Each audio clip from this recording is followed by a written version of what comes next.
Oggi voglio proporvi la torta tramezzino farcita, semplice e veloce da preparare, ideale da servire come antipasto. Si prepara anche il giorno prima e tenerla in frigo coperta con la pellicola da cucina. Stupirete tutti con la sua bellezza e bontà.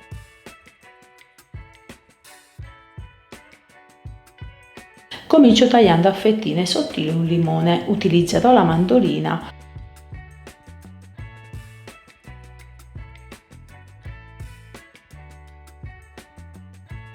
In una ciotola ho messo 100 g di tonno sott'olio ben sgocciolato, sminuzzo con la forchetta, poi unisco la buccia del limone, solamente la parte colorata.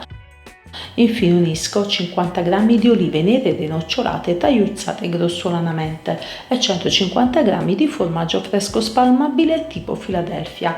Mescolo per bene questi ingredienti, ottengo una falcione informe.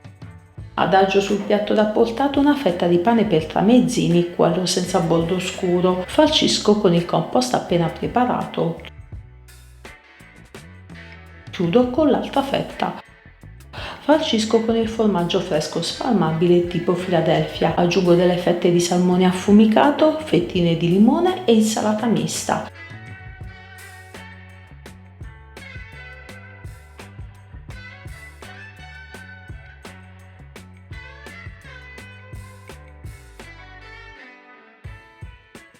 Chiudo ancora con un'altra fetta.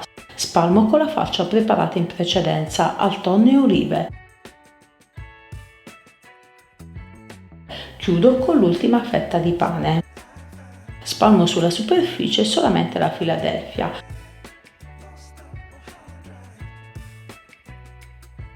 Con l'aiuto dei rebbi della forchetta creo dei disegni in questo modo.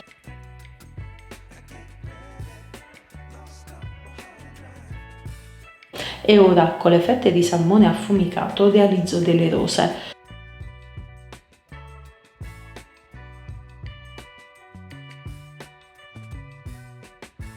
Cospargo la superficie con i semi di papavero.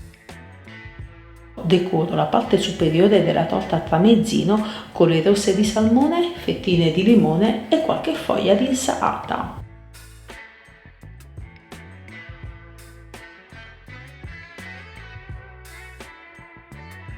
Ed ecco a voi miei carissimi amici la mia torta a tramezzino, un antipasto che si realizza velocemente e che soddisfa i gusti di tutti, grandi e piccini, una ricetta di sicuro effetto da proporre in occasione di pranzi importanti per un antipasto elegante e scenografico. Se ancora non l'avete fatto consiglio di iscrivervi al mio canale YouTube, attivate la campanella per rimanere sempre aggiornati sulle mie nuove ricette. Condividete i miei video, in questo modo il mio canale continuerà a crescere ancora di più.